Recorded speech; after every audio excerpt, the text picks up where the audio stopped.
It's 2:47 a.m., and your thumb is hovering over the delete button. You posted it 4 hours ago. A long caption about something that happened to you. Something real, something that mattered. And for the first 20 minutes, it felt right. Like you'd finally said the thing you'd been holding. Like maybe someone would see you differently now. Understand you better. Then the notification slowed down, and you started rereading what you wrote. And suddenly every sentence looks different. Too much, too raw, too honest in a way that makes your chest tight. You can feel the exact moment the regret arrived. It wasn't when someone commented something weird. It wasn't when your ex liked it. It was quieter than that. It was when you imagined someone reading it tomorrow. Someone at work. Someone from high school you haven't spoken to in years. Someone who doesn't know the context. And now you're lying in the dark with your phone brightness turned down, refreshing to see who else has seen it, wondering if you can delete it without anyone noticing, knowing it's already too late because screenshots exist, and the internet is permanent, and you've done this before. You've felt this exact feeling before. The split second after you sent the text that was too vulnerable. The moment after you told the story at the party that made everyone go quiet. The morning after you cried in front of someone who didn't know how to hold it. That specific nausea that comes from being seen in a way you can't take back. And here's what nobody tells you about this pattern. It's not about oversharing. It's about something much older than that. Because what looks like impulsivity is actually a very old negotiation. You learned early that closeness required currency. That love, attention, understanding these things didn't just arrive because you existed. They arrived because you gave something first. A confession, a wound, a piece of yourself you weren't sure you should show. And for a moment it worked. Someone leaned in. Someone listened. Someone made you feel less alone. So your nervous system filed that away as a strategy. Vulnerability equals connection. Disclosure equals being seen. The more you reveal, the more likely someone will stay. Except it never worked the way you needed it to. Because the closeness you got wasn't the closeness you wanted. It was sharp-edged, conditional, the kind that came with questions you didn't know how to answer. The kind that made you feel exposed instead of safe. So you'd pull back, regret it, swear you'd never do it again. And then the loneliness would return, and the cycle would start over. Psychologists call it maladaptive self-disclosure, but that phrase doesn't capture what it actually feels like. The hunger, the split-second hope, the crash that comes after. What you're doing isn't random. It's not a personality flaw. It's a nervous system that learned a very specific lesson about how to be loved. And if that sounds familiar, if you've spent years wondering why you keep handing pieces of yourself to people who didn't ask for them, it's not because you're broken. It's because at some point, silence felt more dangerous than exposure. Because silence wasn't just quiet. It was erasure. You learned early that if you didn't fill the space, you disappeared into it. Not metaphorically. Actually, the people who were supposed to see you looked right through you when you went still. So you learned to produce evidence, to offer up pieces of yourself like receipts. Look, I'm here. Look, I'm feeling this. Look, I exist. The oversharing isn't extroversion. It's not openness or authenticity or being comfortable in your own skin. It's a survival reflex dressed up as personality. You're doing what you had to do when being forgotten felt like death. And here's what makes it so efficient. It works. For a moment, someone listens, someone responds, someone sees the thing you just handed them, and you feel real again. Your nervous system gets exactly what it was trained to need. The problem is what happens after. When the moment passes and you're alone with what you just gave away. When you realize you weren't sharing. You were performing an emergency, proving you deserve to take up space. And the sick part, you can feel it happening in real time. Even as the words are leaving your mouth, some part of you is already calculating the cost, already knowing you're going to lie awake tonight, replaying it, already aware that this isn't connection. It's a transaction you didn't agree to, but can't stop making, because the alternative is worse. The alternative is the silence you learn to fear more than anything. And here's what your nervous system still doesn't understand. The person listening right now isn't the one you're actually trying to reach. Because the real damage isn't that you told them too much. It's that you're still trying to prove something to someone who isn't there anymore. You think you're sharing with the person in front of you, but somewhere deeper, some younger version of you is still performing for an audience that disappeared years ago. Still trying to earn something that was never on the table. The therapist calls it transference. The nervous system calls it survival. You're not oversharing to connect. You're oversharing to finally be seen the way you needed to be seen when it mattered. When silence meant invisibility. When not being heard meant not being real. So you speak, you fill space. You offer pieces of yourself like currency, like proof, like a resume of your inner world, handed to people who never asked for it. And the cruelest part is this. The more you share, the less connected you feel, because deep down, you know you're not actually talking to them. You're talking past them, through them, to the version of yourself that still believes if you just explain enough, perform enough, reveal enough, someone will finally understand what you could never say out loud back then. That you were there, that you mattered, that your existence wasn't contingent on being quiet, useful, or small. But the person in front of you doesn't know they're standing in for a ghost. And every time you try to make them understand you're not building a bridge to them, you're trying to rebuild one that collapsed a long time ago. Because what you're doing when you overshare isn't really about the person in front of you. It's about the person who wasn't there when you needed them to be.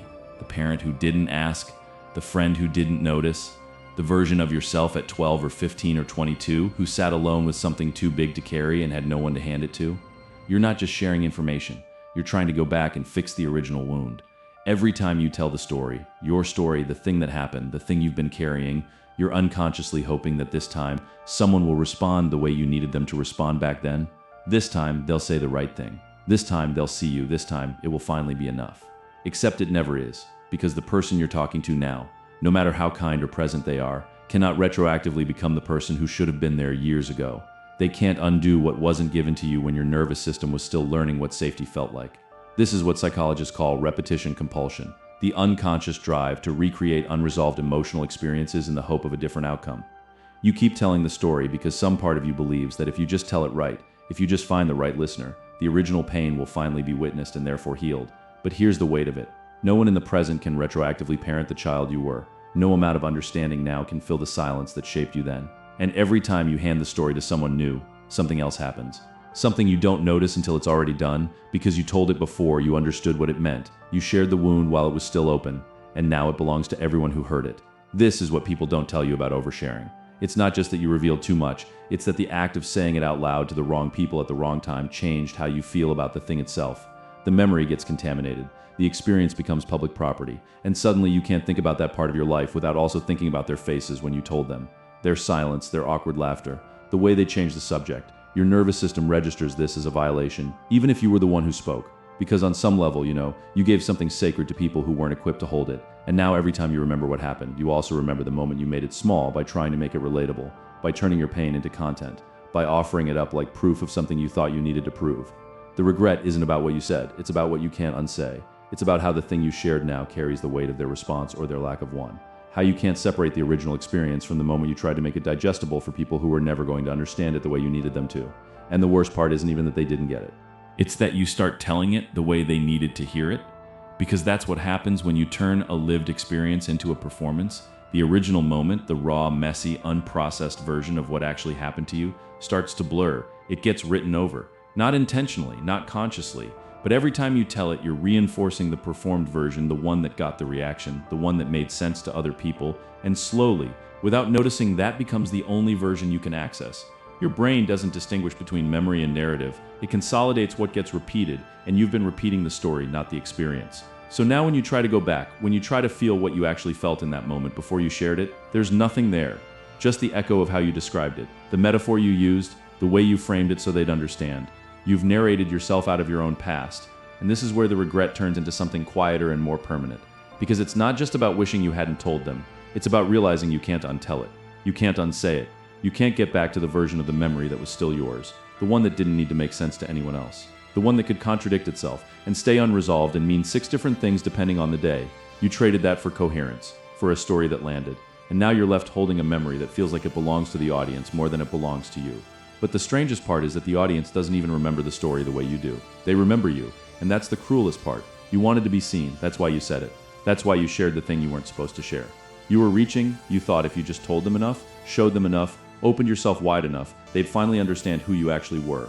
But what happens instead is this: they see the performance, they see the overshare, they see the version of you that was desperate to be witnessed, and that becomes what they know. Not the quiet parts, not the person you are when you're alone and the world isn't watching. They know the you that talks too much when anxious, the you that fills silence with confession, the you that treats strangers like therapists and therapists like confessionals. And here's what nobody tells you about that version. It starts to eclipse everything else.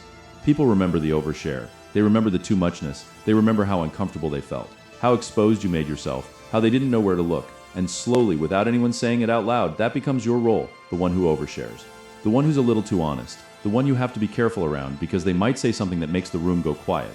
You become known, yes, but not for who you are, for what you do when you can't hold it in anymore. And the tragedy isn't that they misunderstood you, it's that you gave them the wrong pieces to work with. You thought vulnerability was the same as truth. You thought exposure was the same as intimacy. But all you did was show them the version of yourself that only exists when you're trying not to disappear. And now when you're with them, you can feel it. The gap between who you are and who they think you are, and the gap gets wider every time you try to close it. Because the worst part isn't that they see you wrong, it's that you can't correct it. You can't walk it back. You can't say, actually, that's not who I am.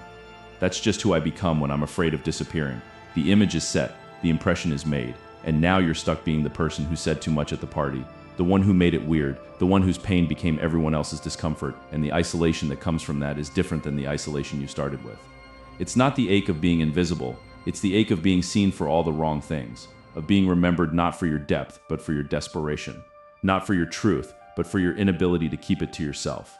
You wanted intimacy, what you got was exposure. You wanted to be understood, what you got was a reputation for being intense, unfiltered, a little too much. And the people who heard you, the ones you thought might finally get it, they didn't become closer. They became careful. They started measuring their words around you.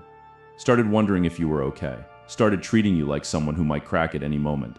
And maybe that's fair. Maybe you did crack, maybe you're cracking. But the point is this, the sharing didn't bring you closer to anyone. It just gave them a reason to keep their distance. And now you're lonelier than you were before you opened your mouth. Because at least when you were invisible, you could still hope that if someone really saw you, they'd stay. Now you know what happens when they see too much, and you can't unknow it.